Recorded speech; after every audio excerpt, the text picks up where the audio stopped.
and go ahead. Hello, everyone.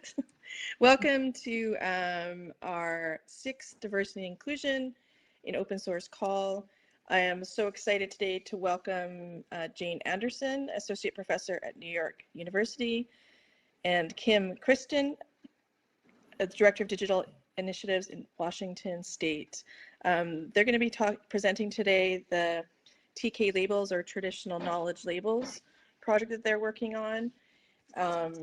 Specifically, I'm so excited that they're here because this is something that I think anyone that's working with people's stories, with trying to respect people's privacy, consent, and what that means in the context of many different things is this project can really help us with.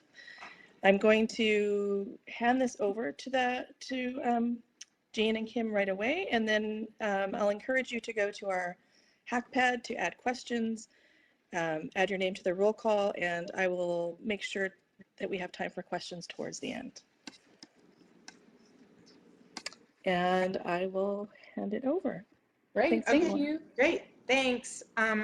We want to begin by recognizing that Washington State University, where we are today, is located on the ceded lands of the Nez Perce tribe and the traditional homelands of the Palouse Band of Indians, and we acknowledge their presence here since time immemorial and recognize their continuing connection to the land, to the water, and to their ancestors.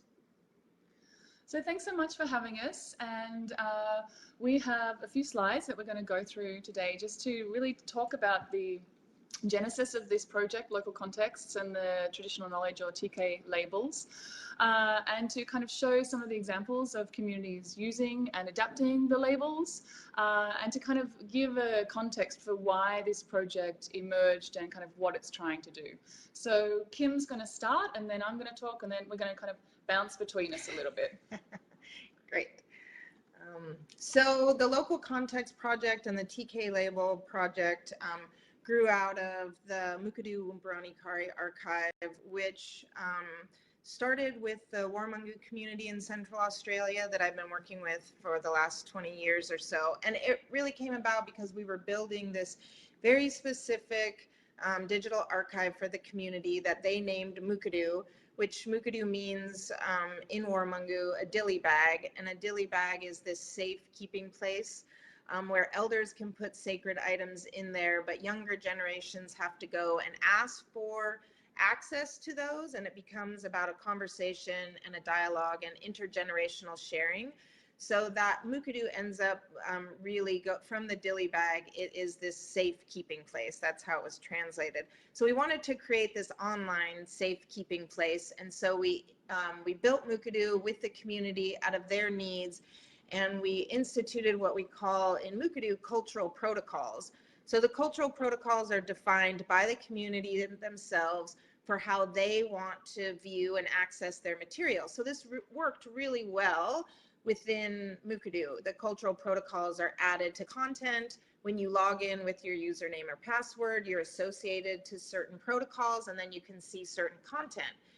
But where we ran into trouble was with things that are already in the public domain or that are owned by third parties.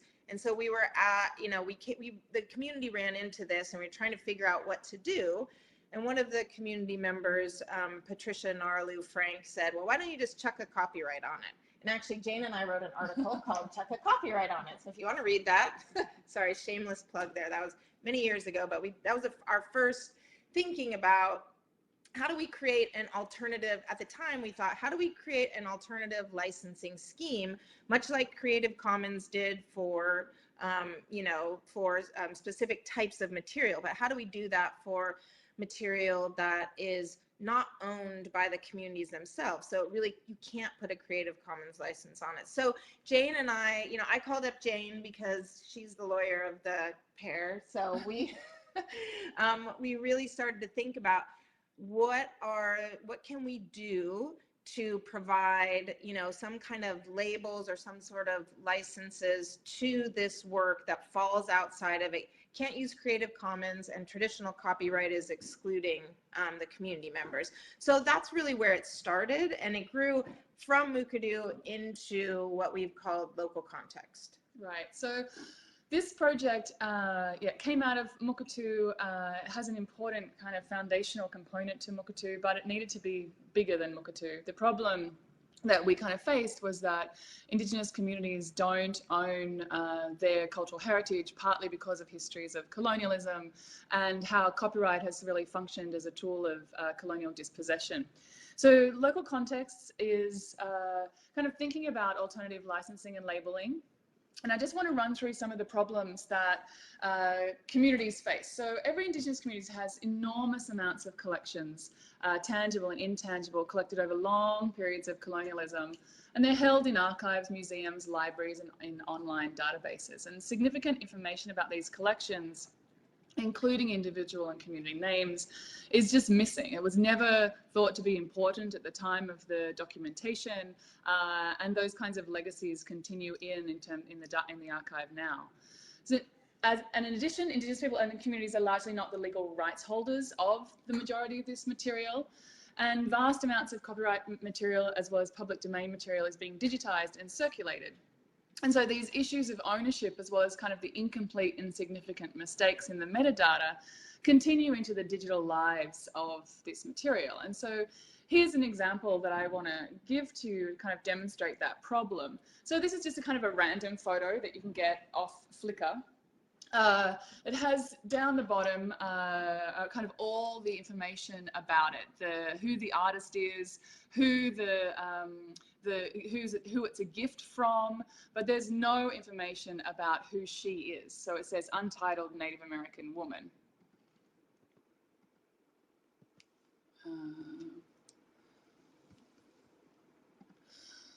And these are kind of the legacies that we're dealing with. There is no way to correct this metadata with the name of who that woman is. If you do even a tiny little bit of research, we can find out that she's actually from the Crow Reservation. And we know that on the Crow Reservation, families would be able to recognize who this woman is, as well as tell us a lot about what's happening in that photograph, including what she's wearing, why she's in that photograph. But the record around her doesn't hold any of that information, so it's really flat. So the problems that communities face in relationship to intellectual property law are immense. And one of the reasons behind developing local contexts is to provide a space to support communities thinking about how to use copyright, what that means, where are instances where it's useful, where are instances that it's not useful. We have a whole lot of information about and educational resources that we've established on local contexts to assist communities making different kinds of decisions about when to use intellectual property and when not to use intellectual property. We have template forms, we have agreements. So there's a whole lot of, there's an educational component to the local context project. But the real kind of key piece of this project is these traditional knowledge labels that we developed, the TK labels. So we initially started, as Kim said, thinking about licenses. We developed 4 licenses that are still under development, but we ran into this significant problem that if Indigenous communities don't own and aren't the copyright holders over their cultural heritage, they can't actually use a license, whether it's a Creative Commons license or a TK license. So we had to kind of back away from that part of the project in order to develop something that would actually serve communities' needs. And this is kind of where we kind of returned to these questions of cultural protocols and thought about what if we were to develop something that could be a digital tag, but could be a cultural protocol as a digital tag. So at the moment we have 17 TK labels that we've developed in partnership and collaboration with Indigenous communities in Australia, Canada, and the United States. I want to talk through probably 5 of these labels just to kind of give you a sense of what they're about, and then we're going to show you some examples of them being utilized in a community context and then in an institutional context as well. So this is probably the label that almost every community that we work with chooses. It's the attribution label. And this label is, you know, really to be used when you want to correct the sources or the custodians or who the owners of this material are, especially if they've been wrongfully attributed or important names have been missing. This label is kind of really about correcting historical mistakes in terms of naming and acknowledging the legitimate authorities of this material. And you'll see in this slide that we have the labels and we have a label, a template text. When we get to the examples, we'll show you how one of the kind of core pivots of this project is that communities are able to adapt that label in their own terms. Is a really important sovereignty piece to this project, that attribution doesn't mean the same thing to every community. Communities are able to define the terms of attribution according to their own local context. So attribution is a core label that's used all the time by the communities that are developing or utilizing the TK labels. We have an outreach label, and this label is really where communities get to decide and choose which material they've determined can be used for outreach, can be used for sharing, can be used for learning about the community. A lot of communities have never had that opportunity to decide the terms of sharing their own cultural heritage and what that means. So this kind of label is an active label for sharing, for saying, okay, this is material that tells you about us, and we are telling you about us through our own cultural material. This seasonal label is, I know, a really nice label, partly because it adds context to knowledge. A lot of Indigenous knowledge is contextual. It comes from place.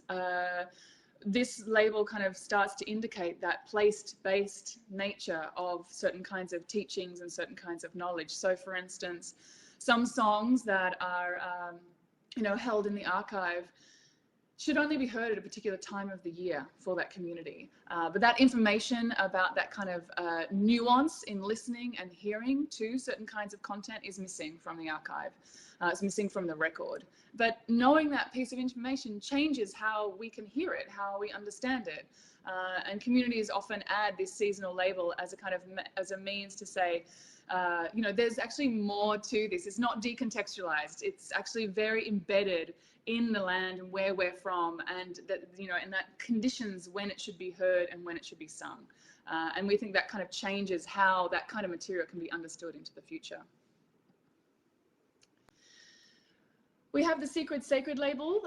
This is a very important label. A lot of material that was recorded about Indigenous people should not have necessarily been recorded.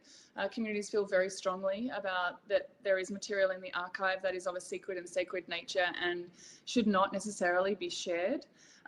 This can be a controversial label because it's asking for different kind of cultural respect about the sharing of this material and what that means to communities. Yet it's a really important label because it's a really important protocol in Indigenous communities across the world. So this kind of sense that there is some knowledge that is that isn't to be shared, that can only be shared for very particular reasons and to very particular people, is a nuance in cultural knowledge that needs to have more thinking around it. And similarly, we have the culturally sensitive label. So we initially developed the secret sacred label largely in response to a lot of NAGPRA material that's in the archive. That's the Native American Graves Repatriation and Protection Act, which was passed in 1990 in the United States.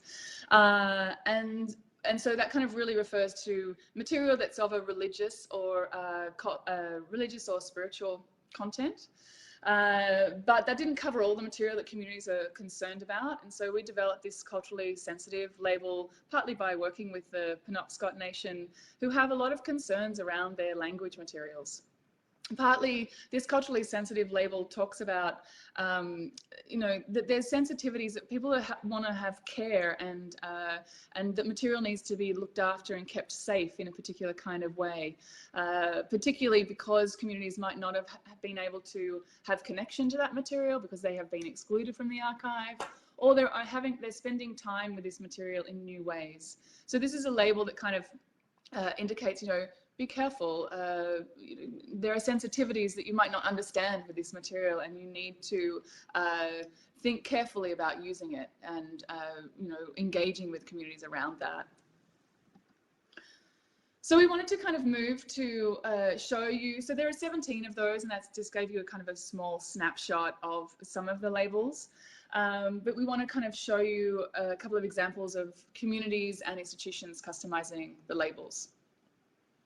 So the Scowlets band of the Stolo First Nations community in Canada, they had received a grant from the government to put together this digital archive and this website that you can see here. So they worked over, I think it was around 3 years to put this together, and they contacted us in the very beginning of their project because the project was really aimed at a non-native or a non-First Nations public in Canada. What they wanted to do was educate the sort of non-First Nations public in Canada about the materials that were already circulating. So like Jane said, because of the histories not only of colonialism, but specifically in this case of archaeology and archaeologists and the way that they collect material and the way that they document cultures is a lot of digging up and particularly of human remains, of burial mounds, of materials that really for the Scowlets should never have been, not only never have been dug up, but certainly shouldn't have been circulated in any sort of digital context. And that's what's already happening. So they wanted to use the website, as they say, to tell their own story. And then they wanted to use the labels to be able to educate about, about this material. So you'll notice up at the top, they have 3 labels: the attribution label, the non-commercial label, and the outreach label. They decided to put it on the main page and because it follows throughout the whole website. So they're saying everything on this website, regardless of if it's attributed to in a sort of legal context or scholarly context to the archaeologist or to the scholar, it should be attributed to Scowlets. And the non-commercial, I think, is pretty self-explanatory. And then the outreach, they were really saying, this is us. We want you to learn from this site. You can find information about us on other sites, but it's not from us, about us, from the community. So they're really saying, we want you to learn from this site. So if you go into it, this is how Jane and I did a few workshops with the Scowlets community, with elders. And one of the first labels that they decided to do, like Jane said, was the attribution label. So what's really interesting here is they can translate the actual title. So attribution to them in English literally means name and place, which is very, it sets you into that context that attribution is about this place. And so I'll just read this briefly. It says, this website represents the true knowledge and history of Scowlets people. The attribution label literally means name and place in our language. We ask everyone that visits this website to attribute our knowledge and histories to us, the Scowlets people, a tribe of Stolo. Our history has not always been respected or told correctly. Here we tell our own story in our own words. We are both holders and caretakers of our own lands, resources, and history. It is the responsibility of our families and our communities as Stolo people to take care of these things in respectful ways. Please feel free to contact us with further questions about attribution. So this attribution label not only follows throughout the whole website, but then it's on very specific pieces of content too, so that when you come across the content, if you are going to reuse that, then you know exactly who to attribute, and you can also obviously contact the Stolo, the Scowlets for more information. What they also did, which was really interesting, is there's a whole page on their website. I think this was the first day of the first workshop we did. The community members were talking about, wait, what do we mean by traditional knowledge? What is this to us? So they have a whole educational page here about what traditional knowledge means, what the traditional knowledge labels mean to them. And then you can see the ones that they have chosen, the attribution, the non-commercial, the outreach. They've not only translated them all, they also have audio files. So, I encourage you to go to this website. It's a beautiful website, and they've taken a lot of care to really do this education. One of the labels that was the very first label that the elders, kind of came on, decided that they wanted was the secret sacred, and that's hakar in their language. They wanted this because of the archaeology. There's so many burial mounds, ancestral mounds, that they wanted really to use this label to signal to people why they shouldn't be viewing this. And so they have a whole group of, if you look at it, they have a whole set of examples there where you can click through and go to that material and learn about it and not necessarily see it. So they've also used the sacred label in place of the media item. So you'll go to there, you're not going to see any human remains, you're not going to see that on the site. They've actually used the sacred label in place of that, and then they have a whole textual description of why you're not seeing it. So they've really sort of flipped the script there and are presenting the information about why you shouldn't see something instead of presenting the information itself. Right. So I encourage you to go and look at that site. It's kind of amazing, definitely how it kind of also reflects a Scowlets ontological framing of these kinds of questions. And the sacred label there is to help people learn about why things are secret and why some things shouldn't be shown, and how disrespectful it has been to show images of ancestors, for example, and that within Scowlets culture that's never okay.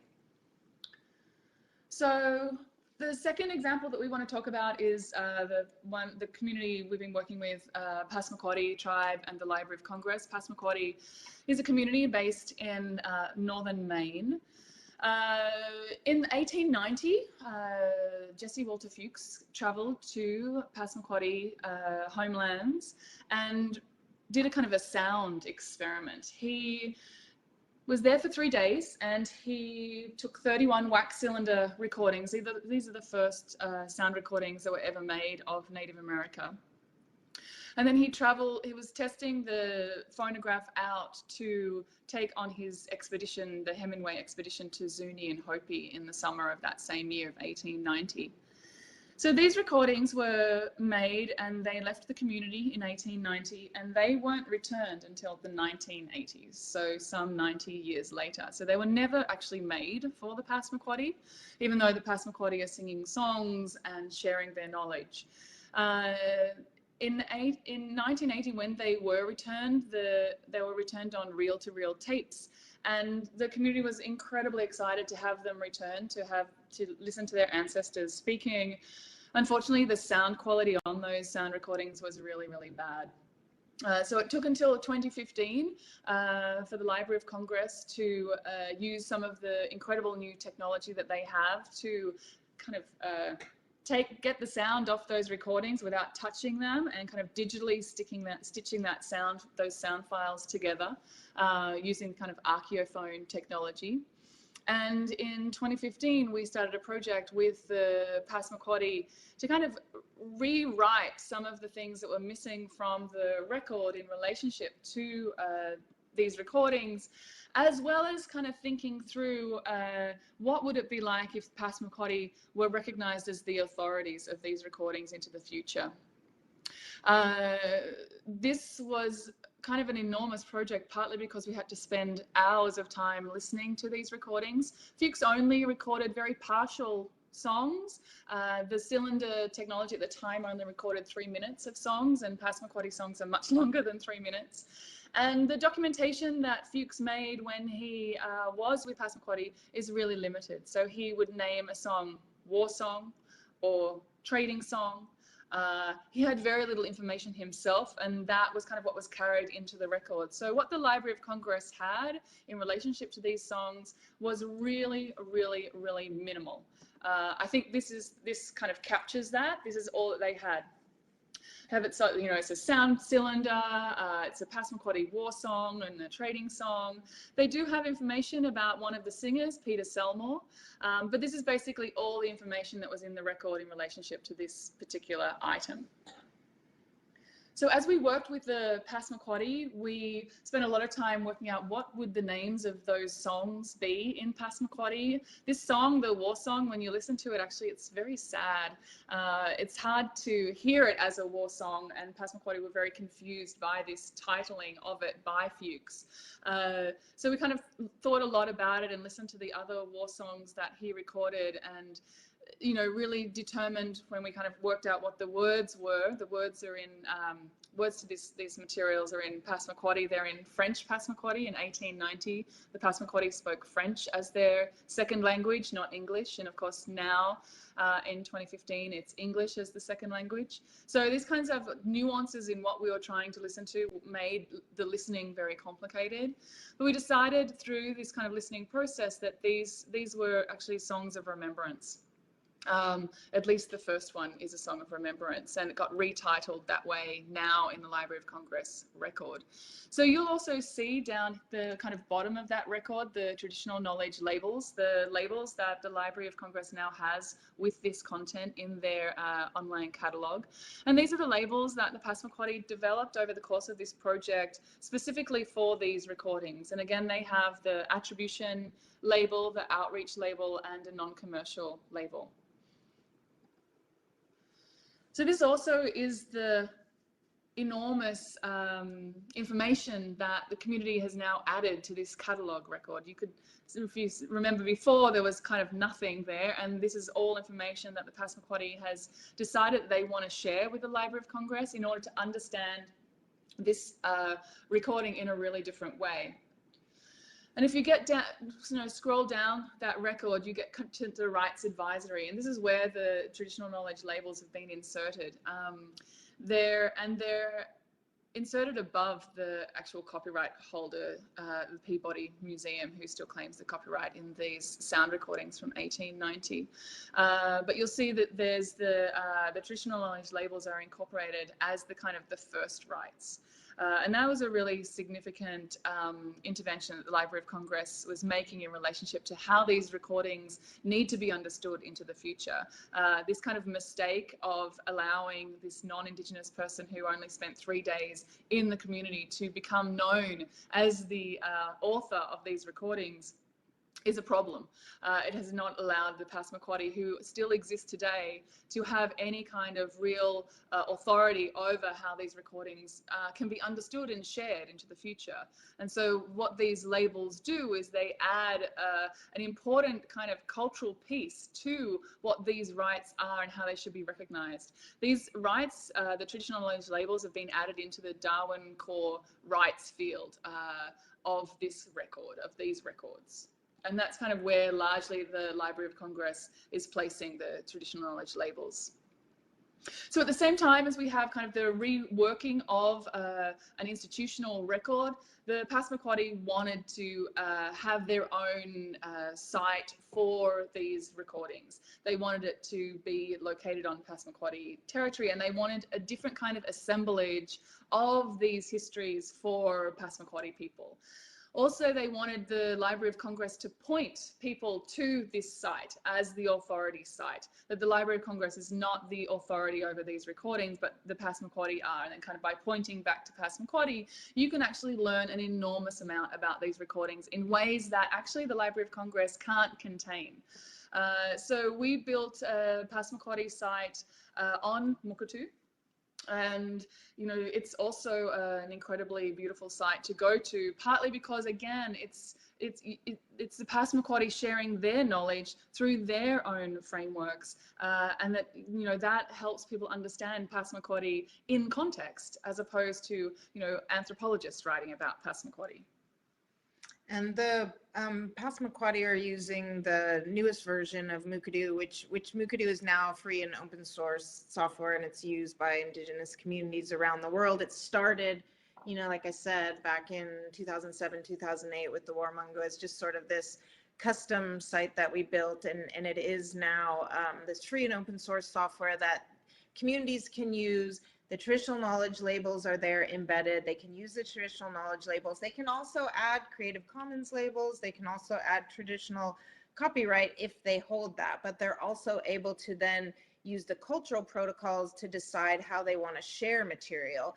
And so of those 31 wax cylinders, not all of those will be up on the Library of Congress site, because some of them, the Passamaquoddy have, given the information to the Library of Congress that these should not be heard by everybody. These are sacred, and the Library of Congress, and specifically the American Folklife Center within the Library of Congress, who holds these, has very judiciously decided not to put those up, but they were returned digitally to the community the community is able to have them in their Mukurtu site if they decide, and share it only with the community. So it allows for both of that community-oriented knowledge to be shared and held by community members, and it also allows a public face where you get the traditional knowledge labels as well.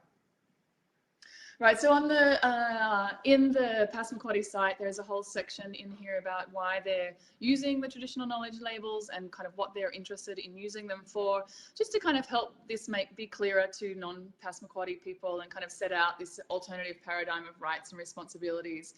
What the labels also do, which is kind of really important, is that they start moving cultural heritage out of a property framework. They ask for responsibility and respect, obligation and authority, which is a different kind of way of understanding ownership and property rights. So in the Passamaquoddy site, again, you can see where the labels are attached to the content and the different kinds of cultural narratives that the community has included into on each record. Importantly, what the Passamaquoddy were able to do, you could see in the Library of Congress record, the war song and the trading song are connected to each other. What the Passamaquoddy wanted to do actually was separate those two songs. They're really different songs. They mean totally different things. And to have them kind of pushed into each other doesn't allow space for really understanding them independently. So in Mukurtu, they have the war song as kind of one record and a lot of information about that song. And then they have the trading song and an enormous amount of information around the trading song. So I encourage you to go to that Passamaquoddy site and kind of look at the way in which not only Passamaquoddy are representing their histories and their heritage in these recordings, but the different kinds of spaces and understandings that now exist in relationship to these recordings, when previously, because Passamaquoddy hadn't been involved in even making those records, there was almost no information. Yeah, and if you go to, it's passamaquoddypeoples.com, and what they're able to do using Mukurtu also, not only, as Jane was saying, to break up these recordings and put them how they should be, they've added related items, they've added audio, they've added video, they've added all this community knowledge, and they've decided to share quite a bit of it, actually. And then the parts that they want to share internally, they're able to do that as well. So the key thing here is that they're deciding what to share, as opposed to Jesse Walter Fuchs or any other scholar. Yeah.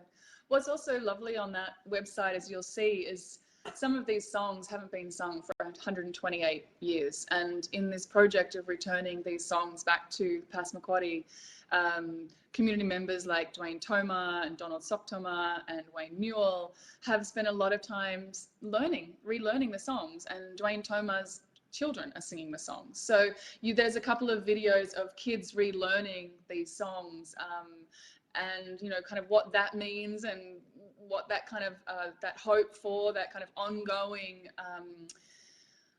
cultural survivance is really important. As Donald, I think it was Dwayne. Dwayne calls these recordings gifts from the ancestors, and being able to kind of place them not only within a Passamaquoddy context, but also for people to know how to properly attribute those recordings into the future is a really, really significant project of kind of reworking social justice within the archive. And it really provides a framework of, you know, what Jane and I think of as this digital repatriation, and most certainly physical repatriation of human remains, of sacred items, is something that, you know, we think hands down should happen. Of course, there's this other element that can happen now with digital repatriation, that it also provides this other avenue for communities to revitalize, you know, these language, like I think it was Dwayne and Donald both, when we had the community launch there last month, and they were saying, we're now learning these songs again. They haven't been sung for 128 years because they haven't been here in our community. Now that they're coming back, what can we do to build on top of them? So it's this generative thing. So the archive becomes generative and not this place where things just go and sit there or are used by outsiders. Mm-hmm. So one of the questions that we have been working on through the kind of the NEH project that we have, that has been, you know, allowed us to kind of spend a lot of time working on this project, is how to actually implement the TK labels. And it's a question that we get asked often, and so we kind of wanted to run through what we're working on in relationship to that. So for the last few years, the only place to get TK labels in terms of a content management system has been Mukadu. As we said, we were first developed them for Mukadu. And so within Mukadu, communities can use a combination of cultural protocols for their sort of community material and then TK labels for their public-facing material. We have a fairly robust set of metadata fields within Mukadu. So you kind of see across the top, we have 5 different sets of metadata fields, including Mukadu core, which is our sort of play off of Dublin core.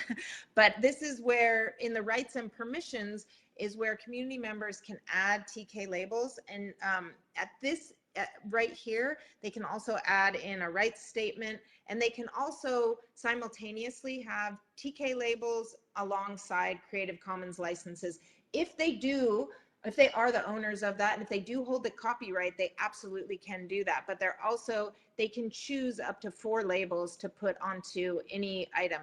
So, you know, we have hundreds of communities all over the world in Canada, Australia, New Zealand primarily, and the US using Mukadu. So for the last 2 or 3 years, we've really seen how the labels have grown. And so Jane and I knew that we needed to take the labels out of Mukadu only and allow them to be in other content management systems. So like with the Scowlets, we just worked and we did that as a one-off. So how can we automate this? And so we're finishing an NEH grant right now, and early next year, we'll launch what we're calling the Traditional Knowledge Label Hub. And so the hub will be a space where communities decide on what labels they want to use. So the TK Label Hub is very specifically for Indigenous communities. It's one place where they can customize their labels, draft their labels, and then importantly, share these labels with institutions. So this is like a really ugly picture, but it's the draft that one of our engineers drew up, Steve Taylor, who's fantastic, and he's working here at WSU.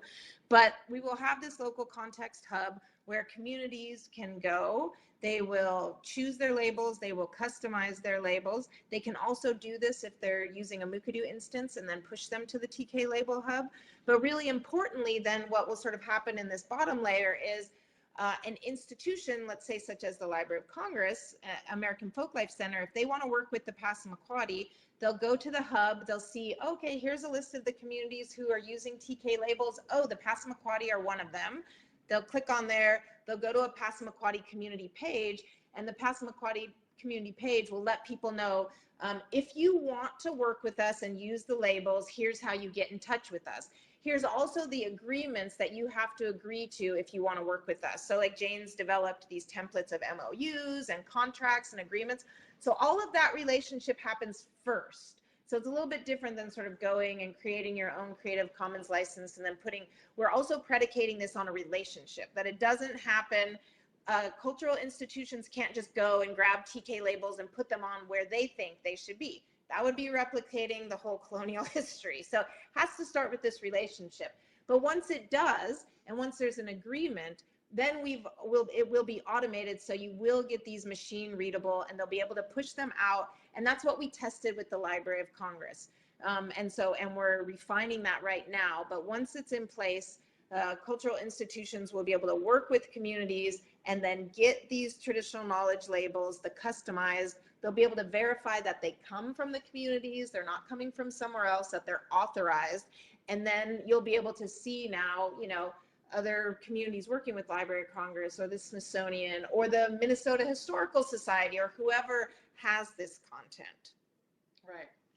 So this kind of has led to our next kind of intervention, which are these cultural institution labels. So we know that a lot of institutions really want to do the right thing. They have a lot of they're kind of at the front line of understanding the kind of what's missing in their catalogs and trying to work out how to work with communities. Unfortunately for Indigenous communities, that burden of trying to work out who is open to doing this work, what is in the collections, where is the attribution incomplete, is enormous work. Communities often have their collections in over 40 institutions. For instance, one community has 40 institutions that they need to work with, and not all of those institutions are at the same level or are educated in relationship to what these issues around intellectual property and Indigenous collections are, what some of the problems are. But we do know that there are certain institutions who are ready to do that work, who are open, who understand that there are these significant problems, and that actually we have enormously impoverished records because Indigenous communities have not been participating in the archive itself. So we developed these two labels for institutions. One is called Open to Collaborate, which is really can be used by an institution on their front page to help indicate that they're committed to developing these new processes of collaboration and engagement over collections that have these problematic histories or unclear provenance. And this label really signals an institutional commitment to change and to the development of new processes for collaboration. So that label really can be used on the kind of front page of an institutional website. So it indicates very clearly to communities who might be going there that this institution is ready to be doing this work. The attribution incomplete label we developed for kind of specific content itself. It can be used at an item level or at a collection level, where it's really archivists and librarians who know that things are missing within these kinds of contexts. So this label can be applied at an item or a collection level to really indicate that there are problems here, it's incorrect or it's missing proper attribution, and it kind of helps identify this material and allows for a kind of a space where, working together with the community over time, the attribution incomplete label can be taken away and the TK labels can be added. So it's kind of really an intervention that helps institutions start kind of marking their collections differently and helping Indigenous people know which collections they can start working on and collaborating with. Yeah, and these really were developed because we've worked with a lot of institutions. We have to say that the majority of them, they really want to collaborate, and that's, but they said, we don't know who to reach out to. We don't know, the process. So this is one of those things where Indigenous communities will know, okay, this is a safe space. These people want to collaborate. We're going to reach out to them. So it's an indicator of a relationship that helps both. And we've really found that most librarians, archivists, museum curators, they really do want to update their collections, and they really do want to sort of start this process. And so these labels can be used. So cultural institutions can use these. We're going to start testing them like over the next year. We've just launched them a couple weeks ago, actually. So it's a new initiative, but it grows out of all of our work over the last 5 years.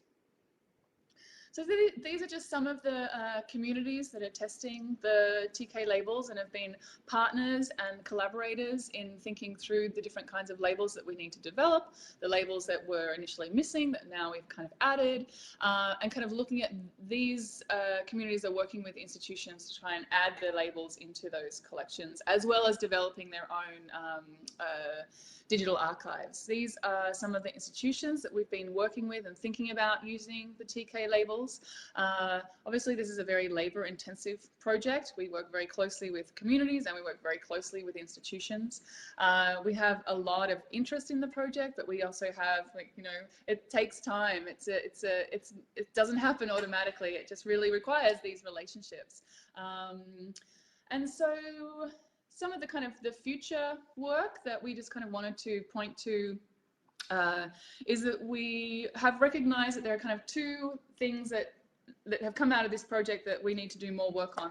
First one is around intellectual property education and governance and decision making for communities themselves. It's very difficult for communities to think through the extent of the problems that they have around intellectual property when there's really no support or education around that, as well as kind of for communities to develop strategies to deal with ongoing research, to deal with the kind of the problems that they're encountering with institutions, understanding what their negotiation capacity is. So partnering with the Penobscot Nation, we just received Institute of Museum Library Services grant, which will provide support and training in intellectual property for 16 Native American tribes over the next 2 years. That's a really important training grant that's being led by the Penobscot Nation. The Penobscot Nation is committed to sharing their knowledge and experiences in relationship to negotiating these issues and really wanting to support other tribes in these processes.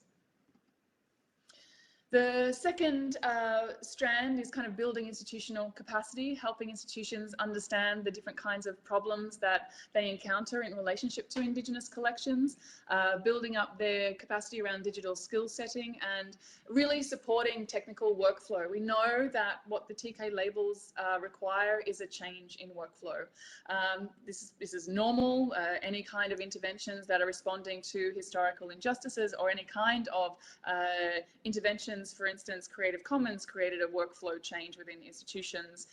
It just requires kind of some work to think about what does that workflow look like within each specific institution. So we're partnering with these 6 institutions and we'll be starting to kind of work out what do those workflows look like and how do we best support institutions wanting to do this work. And that's all we have. That's all we have for slides. We're happy to take questions if anybody has them, or elaborate on anything else that we may not have elaborated on fully. First of all, thank you. There's so much in there. I know that I, for one, I'm going to have to go back and watch it again because I was starting to make notes about one thing and then I would hear something else that was very interesting and relevant and thought-provoking. And so I made partial notes. So thank you for that. I'm sure I speak for everyone who has watched this on Air Mozilla. There are a few questions here, and I will read one that I had, and then I will do my best to represent what other people have written. The first one here is I went to the Victoria Museum in Victoria, Canada. They have, I think it's an ongoing exhibit that shares the story of, I think it's 62 Aboriginal languages the way we have in British Columbia. And they had, they described the, I guess, preservation of that culture through how many people could speak that language, how many people could read that language. And I'm wondering, do you see TK labels as a way for Aboriginal cultures to recover language? And I don't know, like recovery, I guess in the sense, maybe I won't try and describe what I mean because it might not be right, but do you see that there's value there as well? I think we've seen, we've seen specifically, I think in all the projects we've done with the TK labels and with Mukurtu and with this sort of digital repatriation, language is always key. I mean, because language was suppressed, you know, through boarding schools, through just colonialism in general, and it still is, quite frankly, but we've definitely seen the labels being used very specifically, not only to reattribute, but also to bring back, right? To bring back those languages, not only into the communities, but into the catalog records. And so to disrupt that sort of paradigm that suppresses all the other types of knowledge, because some of that knowledge needs to be spoken in a specific language. We just had some Hopi community members here for a project that we were doing, and we were talking with them about Mukurtu and about the labels, and they were saying they needed to write the labels in their language, full, all of it. So far we've seen the communities that we've been working with so far have customized and translated the main title, like attribution or secret sacred, but not as many have translated the full text or customized it. And the Hopi collaborators were really saying it has to be in our language. You can't understand this in English. It just doesn't work.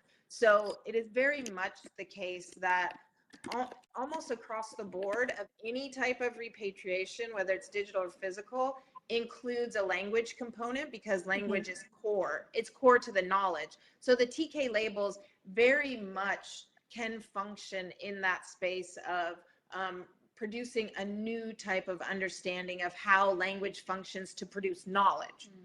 Not translations, but knowledge. Yeah, and it was definitely something that we incorporated from the beginning of this project, that we needed to have the project be able to accommodate Indigenous languages. That, you know, Indigenous language sovereignty is really important, and it's been really important and a core component of this project. You know, one exciting development is that, you know, we have these labels translated into Spanish and also into French, and that was in response to communities in South America and also in Canada who are French-speaking Indigenous communities have access to the labels. But an exciting development is the next language that will be, the labels will be translated into will be Maori. So kind of this question of language is at the core of what we kind of think about, but also, you know, we do see them in support of Indigenous languages and Indigenous language revitalization. Wow, that's very moving. Your work is very moving. I'm sure that you must feel that in often. Another question here is, how do you suggest this project is best shared with Aboriginal First Nations who might want to learn about this, but we don't want to, you know, tell them what we think the value might be to them? Like, what does that kind of outreach look like for people that have heard about this project, and like how live in a community like I do? What does that outreach look like? I think one of the things that the way that we've usually started it, I mean, a lot of times communities will come to us, but we do a lot of presentations. Yeah. And so what we usually do is, now that we have these good examples of Scowlets and Passamaquoddy that both have public facing examples, we've worked with communities that sort of have them internally. But these are two really good public facing examples of the types of histories that almost all Aboriginal First Nations and Indigenous communities will have, right? Of things being taken away, things not attributed, people telling a story they don't want to have told. So we really find that the examples speak for themselves. That if you can point people to PassamaquoddyPeoples.com or to the digital Scowlets site, and really discuss this as an avenue for creating new knowledge, of educating the non-native public. So you're not telling them, hey, you know, it's like, how do you want to reach out? What do you want to do? These will allow you to tell your story, to insert your knowledge into the records that have been erased, that have just, you know, systematically and strategically erased. And so this is like, you know, painting those onto there again. And so I really find, you know, when I'm doing outreach, is that I use the examples and let them sort of speak from themselves and usually begin the conversation. We also, you know, have done some workshops where communities aren't really sure, and we start with just listening sessions. So what are your concerns? What are your main goals in your community for outreach? Or what do you have, you know, are you interested in collections out there? And so we just start with listening sessions, and usually those grow into people saying, we want to get this stuff back, or we're really upset that they're talking about us this way and not that way. And that opens the path to, well, there are these tools that might be able to help you. Yeah, and they're not a solution to those histories of colonialism. They're really just a tool and a strategy to help kind of rewrite and rework some of those inequities that are embedded in the infrastructure of the archives themselves, right? So we're kind of like trying to push at that, and also because we know that copyright doesn't fix any of those problems. In fact, copyright is part of the problem. And so our concern with copyright is really different to the concern that Creative Commons had with copyright, you know, because we understand that copyright really functioned as a tool of colonial dispossession. It rewrote the names that should have been there. You know, and so kind of we're trying to deal with that legacy, and we can't do it legally, actually. You know, the burdens of Euro-American law mean that it's very difficult to incorporate these strategies, these cultural protocols back into any kind of legal infrastructure, which is why they're, you know, they're educative. But because they're educative, we're allowed a lot more flexibility in relationship to actually recognizing Indigenous cultural protocols. You know, the Euro-American law will not recognize those protocols in these ways, but the labels allow us to do that in a very specific kind of way. And I think it's also about a really good point Jane made. Whether it's Mukurtu or the TK labels or both together, they're not the solution. They're one part of it. And we, you know, I think we both go to lengths to make sure people know, because I'm, you know, this sort of, you know, understanding that, oh, we can create, you know, you see all these headlines. It's like, mobile app will save Indigenous language. It's like, that mobile app's not going to. All of those elders and those kids who are learning that language, they're the ones that are going to be doing it. So we also have to remember that the technology is one part, but that the relationships, I mean, this 3-year project with the Library of Congress and Passamaquoddy, that was a lot of people doing a lot of things. And the technology came out the other side, and you have the online catalog, and that's great. That was 3 years of relationships, of work, and ongoing stuff. And so I think I really just want to stress that whether it's the labels or Mukurtu or both, that these are something that non-Indigenous people should use with care going into a relationship. If you're a scholar out there and you have all this material and you want to give it back, use Mukurtu to give it back respectfully, but do it in a way that you're talking to the community. You go there, you have listening sessions, you create MOUs up front, you talk about the labels with communities before you take photos, before you hit record, before you do that. You know, that's also an intervention that we need into collecting, because collecting didn't stop with colonialism. We're all still collecting, you know what I mean? And as scholars, particularly, we both work at universities. I mean, we produce things and we very consciously think about how those are attributed, who they're attributed to, and, you know, that we don't end up being the owners of that material. There's one comment here that someone had written: appreciation for the amount of work and thoughtfulness that made this possible. Thank you. That was just a small line somebody wrote. So it is a lot of work, but yeah. But we like it. I'll try and make time for one more question. Try and pick it. Someone's asking about webpage links, so I'll update those online. Yeah, we can give you those. So. Yeah. And another, so two more, one quick, one longer. The quick one first is: when does the Label Hub go live? I can't give you an exact date, but because we have a meeting today at 1 o'clock with our engineers. But I will say that at some point in 2019, it will be, and we're very happy to reach out to you, Emma, and let you know when that happens so you can filter it out. But I'm sure we'll be tweeting it and whatnot. But we have to test it with the communities that we're working with, just to kind of make sure that it works for them. It has to work for them first and foremost.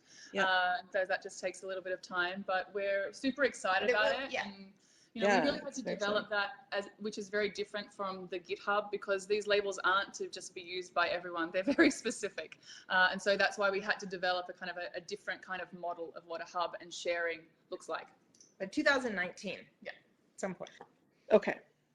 Look forward to it. So I don't know if there's enough time for this, but I will ask it anyways. What I hear was the sacred label and other labels are also good tools for teaching. And it resonated that they shouldn't be, that institutions should not be applying those labels. However, is there a tension with institutions that feel that they should set default, like that they know best what the default is? Like, have you come across that? Yes. I think is what the person's trying to say. That's why we created the cultural institution labels. We had a couple institutions who shall not be named who really wanted to do the right thing, but then kept pushing us to, but they're like, but can't we just put this on all of it? It's like, no. Until someone tells us, until somebody corrects us, this is what it should be, kind of thing, right? I mean, because so I mean, and I feel very strongly about this, that it's much like takedown notices. Takedown notices are the worst thing you can have.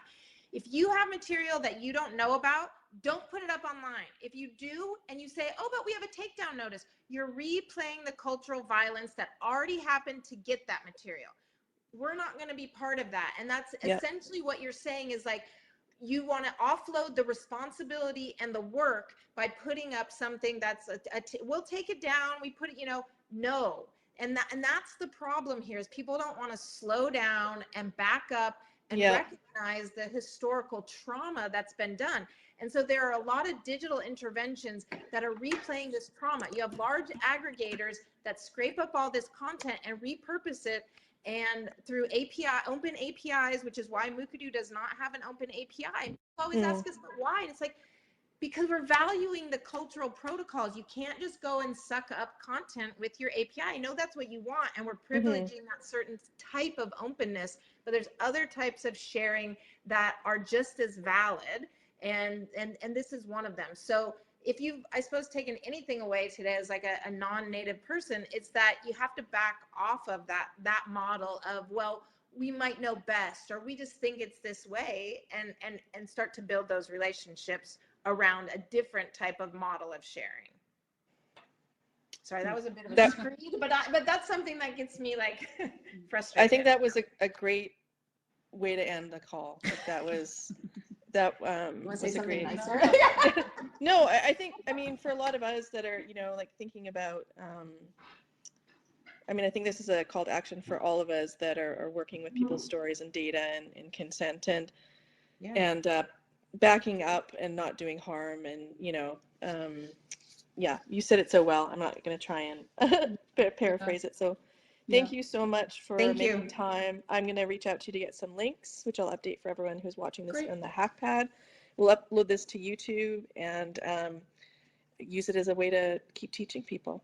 Great. Well, thank you so Thank much you. for your time, and thank you for Thank you. us and for giving us space to share it. Awesome. Thank Have a you. wonderful day. Good luck with your Okay, bye. Bye.